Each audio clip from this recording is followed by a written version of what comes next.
আসসালামু আলাইকুম ওরহমতুল্লাহ। আমি মেহেদী হাসান মারুফ আবারও আপনাদের সামনে হাজির হয়েছি। যে যেখান থেকে এখন আমাকে দেখছেন সবাইকে আন্তরিক মোবারকবাদ এবং আমার কৃতজ্ঞতা। আজকে আমরা কম্প্যারিজন অফ অ্যাডজেক্টিভ, যেটাকে আমরা ডিগ্রি বলি, তো সেটা নিয়ে আমরা আলোচনা করব। আমরা জানি অ্যাডজেক্টিভের তুলনা তিনভাবে করা যায়। একটা হচ্ছে, আমি যদি একটু উদাহরণ দিয়ে বলি, একটা ক্লাসে 30 জন ছাত্র আছে। 30 জন ছাত্রের মধ্যে আমি র্যান্ডম কাউকে বলি যে সে ভালো, তার মানে তার র্যান্ডম গুণাবলী সে ভালো, সব কিছু মিলায়া। আমি যদি বলি যে 30 জনের মধ্যে কয়েকজন আছে, কয়েকজনের মধ্যে একটা গ্রুপ করলাম, 10 জনের একটা গ্রুপ, সেই 10 জন গ্রুপের মধ্যে একজন ভালো, তো সে হচ্ছে ওই কম্পারেটিভলি সে একটু ভালো, একের থেকে সে একটু বেশি ভালো। আমি যদি বলি যে 30 জনের মধ্যে সবচেয়ে ভালো একটা ছেলে আছে যার রোল নাম্বার 1, তার মানে কি সেই 30 জনের মধ্যে বেস্ট। তাহলে এইভাবে আমরা ডিগ্রিকে তিনভাবে প্রকাশ করতে পারি। একটা হচ্ছে ভালো, একটা হচ্ছে কয়েকজনের মধ্যে ভালো, আর একটা হচ্ছে সবচেয়ে ভালো। তো যাকে বললাম ভালো সে হচ্ছে পজিটিভ ডিগ্রি, আর কয়েকজনের মধ্যে ভালো যাকে বললাম তাকে আমরা বলবো কম্পারেটিভ ডিগ্রি, কম্পারেটিভলি সে ভালো। আর যদি বলি সবচেয়ে ভালো তাহলে এটা বলবো সুপারলেটিভ ডিগ্রি। সো আমরা ডিগ্রি সম্পর্কে জানলাম। আসুন আমরা এই ডিগ্রির স্ট্রাকচার বা গঠন কেমন সেটা একটু ধারণা নিই, এরপরে আমরা কয়েকটা এক্সাম্পল প্র্যাকটিস করব যেন আমাদের আইডিয়াটা একদম ক্লিয়ার হয়ে যায়। ওকে, সো আমি আগে থেকে লিখে রেখেছি যেন আমাদের সময়টা বেঁচে যায়। পজিটিভ ডিগ্রি আমরা জানি শুরু হবে নো আদার বা ভেরি ফিউ দিয়ে, এরপর সেই অবজেক্ট থাকবে। সো অবজেক্ট কি, ভার্বকে কি বা কাকে দ্বারা প্রশ্ন করলে যে উত্তর পাওয়া যায় তাকে আমরা বলবো অবজেক্ট। তারপরে থাকবে বি ভার্ব, তারপরে থাকবে অ্যাজ অথবা সো, তারপরে অ্যাডজেক্টিভ, তারপরে অ্যাজ, তারপরে সাবজেক্ট। সো প্রথম অ্যাজ বা সো এর জায়গায় আমরা সোটাকে দিলে ভালো হবে, বুঝা গেছে? এরপরে comparative degree, subject, be verb, অ্যাডজেক্টিভের comparative form, than any other বা দেন মোস্ট আদার, তারপরে অবজেক্ট। তাহলে একটু তুলনা করলে পজিটিভে অবজেক্ট থাকে কোথায়? নো আদার বা ভেরি ফিউ এর পরে, আর কম্পারেটিভে থাকে লাস্টে। একটা বিষয় দেখলে বোঝা যাবে, আমাদের পজিটিভ ডিগ্রিতে সাবজেক্ট থাকে কিন্তু সবার লাস্টে, কম্পারেটিভে কিন্তু সাবজেক্ট থাকবে প্রথমে। এবার দেখেন superlative degree, subject, be verb, তারপরে দি অথবা অন অফ দি, তারপরে অ্যাডজেক্টিভের সুপারলেটিভ ফর্ম, তারপরে অবজেক্ট। আপনারা তিনটা যদি খুব ভালোভাবে দেখেন দেখবেন দুইটা দুইটা করে কি মানে প্রতি ক্ষেত্রে মিল আছে। সেই মিলটা কি দেখেন, এখানেও দুইটা অপশন ছিল, এখানেও দুইটা অপশন ছিল, এখানেও দুইটা অপশন ছিল। এই দুইটা অপশনের মধ্যে কিন্তু আবার মিল আছে। তো সেটা যদি একটু বলি প্রথমে, আমি যখন নো আদার দিব, নো মানে সিঙ্গুলার, আপনারা সবাই জানেন নো সিঙ্গুলার ভার্বকে কন্টেন করে। সো যখন নো আদার দিব তখন ভার্ব কিন্তু হবে সিঙ্গুলার। যখন আমি এখানে দেন এনি আদার দিব, এনিও সিঙ্গুলার, ভার্বটা হবে সিঙ্গুলার। যখন ভার্বটা অবশ্যই ডিপেন্ড করবে সাবজেক্টের উপরে, কিন্তু এনি আদার দিব কখন? যখন আমাদের এখানে নো আদার থাকবে, বোঝা গেছে? তাই নো আদারের সাথে আমাদের এনি আদারের একটা সম্পর্ক আছে। সুপারলেটিভে দি হবে, তার মানে আমাদের দেখেন নো আদার, দেন এনি আদার আর দি, এরা এক ক্যাটাগরিতে, এদের তিনজনের পরস্পর সম্পর্ক একে অপরের সাথে। একজন থাকলে আমরা যখন চেঞ্জ করব তখন নো আদারের সাপেক্ষে আমরা কম্পারেটিভে লিখবো দেন এনি আদার, সুপারলেটিভ লিখবো শুধু দি। আশা করি বোঝা গেছে। আর আমরা যখন উদাহরণ দিয়ে বোঝাবো তখন দেখবেন আরও সুন্দর বুঝছেন। এরপরে ভেরি ফিউ যদি থাকে, ভেরি ফিউ আমরা এটা থাকলে বুঝবো যে এটা প্লুরাল ভার্বকে কন্টেইন করবে, প্লুরাল, তাই না?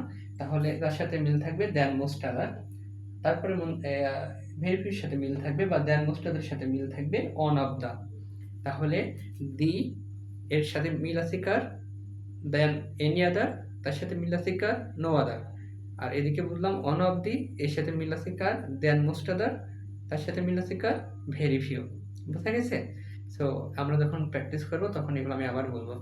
এই ডিগ্রির আরেকটা ব্যাপার হচ্ছে যে আমরা দেখেন প্রতিটা ক্ষেত্রে কিন্তু সাবজেক্ট একটা ছিল, এখানে একটা সাবজেক্ট ছিল, এখানেও একটা সাবজেক্ট ছিল, এখানেও একটা সাবজেক্ট ছিল।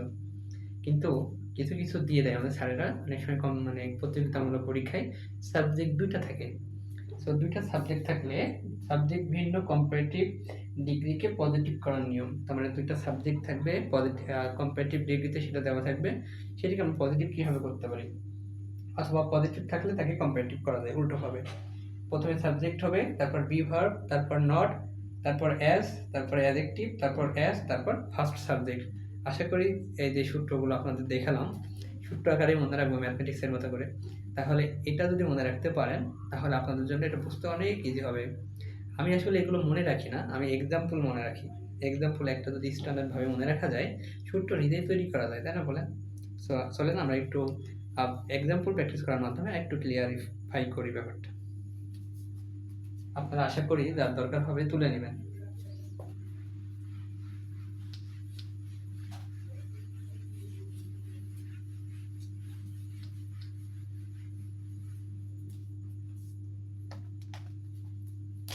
দেখেন, আমি একটা লিখব, তার অপোজিট দুইটা আমি করে দেখাবো।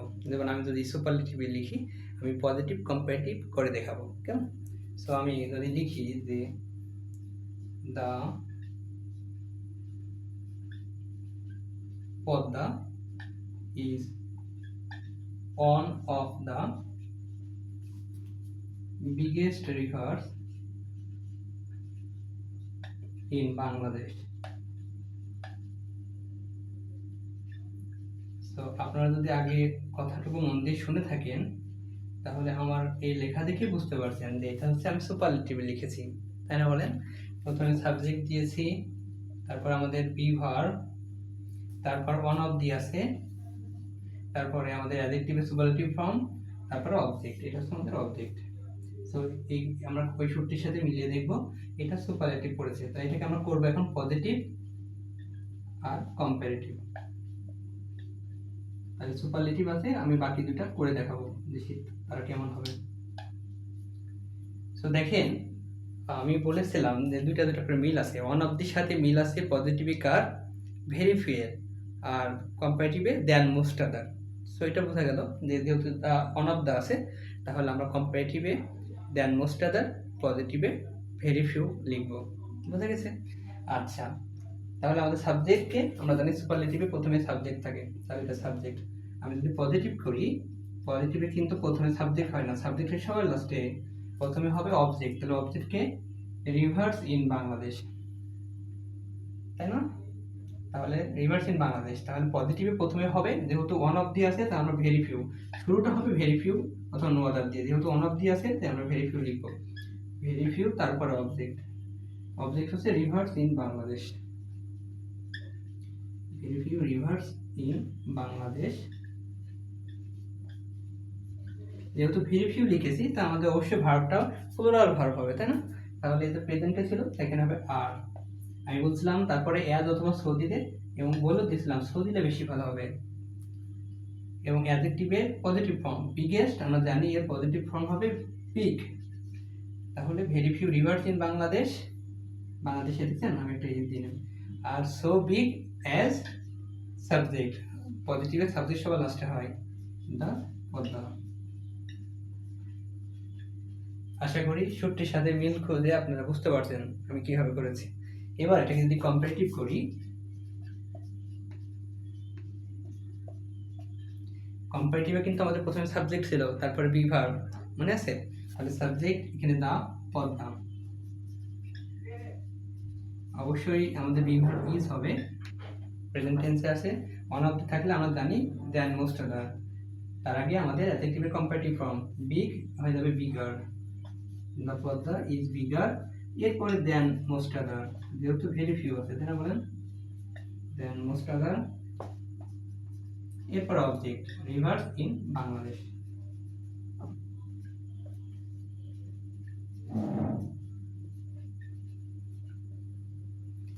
এবার চিন্তা করেন তো, যদি আমি এখানে ওয়ান অফ দি না দিই, শুধু দিয়ে দিতাম, তাহলে কি ঘটতো না ঘটতো? শুধু দিয়ে দিলে সেক্ষেত্রে আমার জাস্ট ছোট্ট একটা, এখানে ভেরি ফিউ জায়গায় হবে নো আদার। যেহেতু নো আদার লিখেছি তাহলে সিঙ্গুলার সাবজেক্ট সিঙ্গুলার ভার্ব, রিভার্সের এসটা কেটে দিতাম, এখানে আর এর জায়গায় লিখতাম ইজ, এইটুকুই জাস্ট। আর আমাদের কম্পারেটিভে কি হতো, দা পদ্মার পরে সাবজেক্ট অবশ্যই সিঙ্গুলার হবে, এই বিগারের পরে আমাদের দেন মোস্ট আদার না লিখে জাস্ট লিখতাম than any other, river in Bangladesh, এসটা কেটে দিতাম, জাস্ট একটা সিঙ্গুলার একটা প্লুরাল। আশা করি কম্পারেটিভ করে মানে আপনি যদি তুলনা করে পড়েন তাহলে আপনার জন্য অনেক ইজি হবে। এবং আমি যদি আপনাদের একটা হোমওয়ার্ক দিই, আপনারা আমার কমেন্ট বক্সে লিখে দেখাতে পারেন যে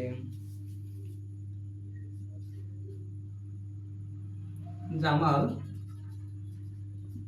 is taller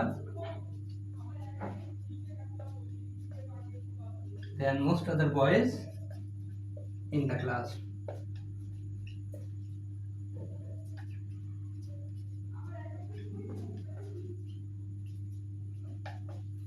আপনারা যদি ক্লাসটা বুঝে থাকেন তাহলে এটা আমার কমেন্ট বক্সে লিখে দেখান যে আপনাদের হয়েছে কিনা, আমি দেখে আপনাদের জানাবো।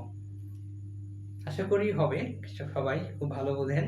তারপরে যদি এটা মন দিয়ে শোনেন আমার কথাগুলো আরও ভালো বুঝবেন। এবার আমরা দেখবো এদের কীভাবে সাবজেক্ট যেটা ভিন্ন হয় সেক্ষেত্রে আমরা কিন্তু সূত্র দেখেছিলাম, তাই না বলেন?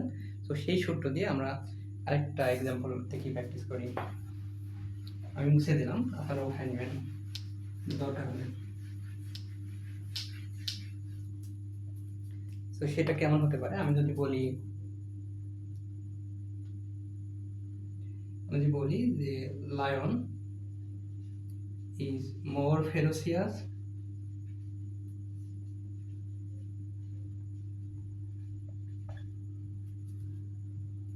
than fox. আমি এখানে উল্লেখ করে দিই, a lion is more ferocious than a fox. কাছাকাছি হয়ে যাচ্ছে, সুন্দর করে দেখি, than a fox. তো দেখেন এখানে এটা যে কম্পারেটিভ ডিগ্রি এটা আমরা বুঝছি, কারণ হচ্ছে আমাদের অ্যাডজেক্টিভের আগে কম্পারেটিভ ফর্ম আছে। এটা হচ্ছে অ্যাডজেক্টিভের কম্পারেটিভ ফর্ম। ফেরোসিয়াস দেখেন কিভাবে আমরা মোস্ট কখন দিব, যখন সিলেবলটা আমাদের 2 অথবা 3 হয়ে যাবে। ফেরোসিয়াস ডাই সিলেবল, তাই না? এই ডাই সিলেবল হলে আমরা তার আগে মোর দিব কম্পারেটিভে, আর সুপারলেটিভে দিব মোস্ট। তো এই মোর দেখে বুঝছি, এবং দেন আছে সবগুলো বুঝলাম এটা আমাদের কম্পারেটিভ ডিগ্রিতে আছে। তাহলে এটাকে আমরা পজিটিভ করবো কীভাবে? দেখেন আমাদের এ লায়ন হচ্ছে প্রথম সাবজেক্ট, এটা সাবজেক্ট নাম্বার 1, এই ফক্স হচ্ছে আমাদের সাবজেক্ট নাম্বার 2। তাহলে আমাদের ছোট্ট কি ছিল বলতে পারবেন? ছোট্ট কিন্তু আমি নিচে লিখে দিয়েছিলাম যে প্রথমে আমাদের দ্বিতীয় সাবজেক্ট হবে, তাই না? দ্বিতীয় সাবজেক্ট হচ্ছে এই ফক্স। এরপরে আমরা বুঝলাম বি ভার্ব হবে ইজ, এবং নট দিব একটা নট। এরপরে এস, দুই এদের মাঝখানে অ্যাডজেক্টিভ, সবসময় পজিটিভ, এটা মনে রাখবেন। পজিটিভের দুই পাশে প্রোটেকশন থাকবে, এস অ্যাডজেক্টিভের আগে এবং পরে, মাঝখানে অ্যাডজেক্টিভ। তাহলে এই ফক্স ইজ নট অ্যাজ মোর ফেরোসিয়াস, যদি আমি মোরটা কেটে দিই তাহলে অ্যাডজেক্টিভ হবে ফেরোসিয়াস। তাহলে অ্যাডজেক্টিভ হবে ফেরোসিয়াস, is not as ফেরোসিয়াস as a lion. প্রথম সাবজেক্ট আপনি সূত্রের সাথে মিলিয়ে নিতে পারেন। আমি প্রথমে যা বলেছিলাম যে আগে দ্বিতীয় সাবজেক্ট হবে, তারপর be verb, not, as, adjective, as, প্রথম সাবজেক্ট। এর মানে হচ্ছে একটা সিংহ একটা শিয়ালের চেয়েও বেশি হিংস্র, তাই না? আর আমি যদি এটা কীভাবে বলি, এই Fox is not as ফেরোসিয়াস as a lion, তার মানে একটা শিয়াল একটা সিংহের মতো হিংস্র নয়। তার মানে কি, ওপরের কথাটাই সত্য বললো যে অবশ্যই সিংহ শিয়ালের চেয়ে বেশি হিংস্র।